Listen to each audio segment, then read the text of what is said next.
ಅಂತಾರಾಷ್ಟ್ರೀಯ ಧ್ಯಾನ ದಿನದ ಅಂಗವಾಗಿ ಇಂದು ಹಿರಿಯ ಧ್ಯಾನ ಮಾಸ್ಟರ್ ಆದ ಶ್ರೀಮತಿ ಸರೋಜಿನಿ ವೈ ಕುಂದರಿಗಿಯವರಿಂದ ಪಬ್ಲಿಕ್ ಸ್ಕೂಲ್ ಕೆರೂರದಲ್ಲಿ ಧ್ಯಾನದಿಂದ ಮಕ್ಕಳಿಗೆ ಆಗುವ ಲಾಭಗಳ ಬಗ್ಗೆ ವಿವರವಾಗಿ ಹೇಳಿದರು ಹಾಗೂ ಧ್ಯಾನ ಮಾಡಿಸಿದರು.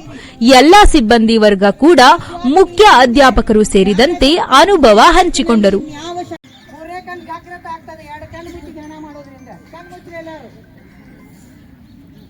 ಎಲ್ಲರೂ ಕಣ್ಣು ಮುಚ್ಚ್ರಿ. ಪೈಲ ಶಕ್ತಿಯು ಉಳಿಯುವುದಿಲ್ಲ. ಅಷ್ಟೊಂದು ಪ್ರಬಲವಾದ ಶಕ್ತಿ ಧ್ಯಾನ ಶಕ್ತಿ. ತಲೆಯಲ್ಲಿ ಇಟ್ಕೊಳ್ರಿ, ಪ್ರಾಣ ಶಕ್ತಿ. ಥರ್ಡ್ ಐ ಓಪನ್ ಆಗುತ್ತದೆ. ಥರ್ಡ್ ಐ ಓಪನ್ ಆದಾಗ ನೀವು ಕಣ್ಣು ಮುಚ್ಚಿದರೂ ಕೂಡ ನಿಮಗೆ ನಿಚ್ಚಳವಾದ ಬೆಳಕು ಕಾಣುತ್ತದೆ, ವಿಶಿಷ್ಟವಾದ ದೃಶ್ಯಗಳು ಕಾಣುತ್ತವೆ. ಅದರ ಕಲ್ಪನೆ ನಿಮಗಿರಲಿ. ಸಾಕು. ನಿಮ್ಮ ಮೂಗಿನ ಮೇಲೆ ಮೂಗಿನಬೇಕಾಗಿಲ್ಲ. ಸ್ಥಿರವಾದ ಸುಖವಾದ ಆಸನದಲ್ಲಿ ಕುಳಿತು ಕೈಗಳನ್ನು ಲಾಕ್ ಮಾಡಿಕೊಂಡು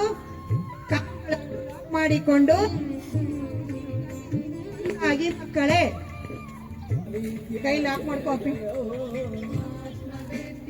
ಧ್ಯಾನದಲ್ಲಿ ಲೀನವಾಗಿರಿ, ಉಸಿರಿನೊಂದಿಗೆ ಒಂದಾಗಿರಿ.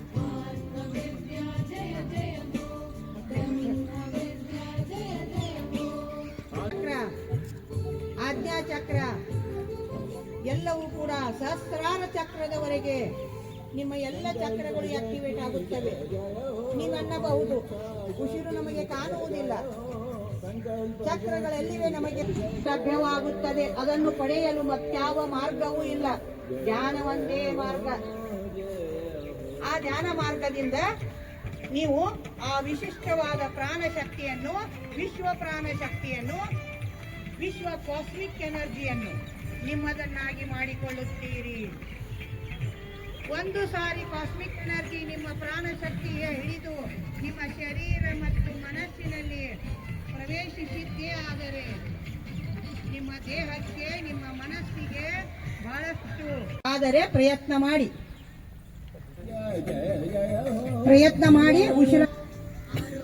ನೀವು ಉಸಿರನ್ನು ಅಬ್ಸರ್ವ್ ಮಾಡಿ. ಧ್ಯಾನವೆಂದರೆ ಬೇರೆ ಏನೂ ಅಲ್ಲ, ನಿಮ್ಮ ಉಸಿರನ್ನೇ ನೀವು ಅಬ್ಸರ್ವ್ ಮಾಡುವುದು. ನಿಮ್ಮ ಎರಡು ಚಕ್ಷುಗಳನ್ನು ಮುಚ್ಚಿದಾಗ ಧ್ಯಾನ ಮಾಡ್ತಾ ಮಾಡ್ತಾ ಮಾಡ್ತಾ ಮಾಡ್ತಾ ಮುಂದೆ ಹೋದಾಗ ನಿಮ್ಮ ಥರ್ಡ್ ಐ ಎಲ್ಲರಿಗೂ ಜ್ಞಾನ ಗೀತೆಯಲ್ಲಿ ಇರುವ ಪ್ರತಿಯೊಂದು ಶಬ್ದಗಳು ಕೂಡ ವಿಶಿಷ್ಟವಾದ ಅರ್ಥವನ್ನು ಹೇಳುತ್ತವೆ.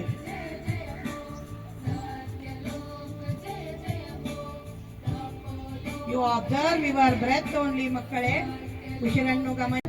ಅಥವಾ ಒಬ್ಬ ಮನುಷ್ಯನನ್ನ ಅವರ ಮುಂದೆ ತಂದು ನಿಲ್ಲಿಸಿದಾಗ ಅವರು ಇರಬೇಕು. ನೀವು ಹೊರಗೆ ಬಿಡುವ ಉಸಿರು ಬೆಚ್ಚನೆಯ ಉಸಿರಾಗಿರುತ್ತದೆ. ನೀವು ಒಳಗೆ ತೆಗೆದುಕೊಳ್ಳುವ ಉಸಿರು ತಂಪನೆಯ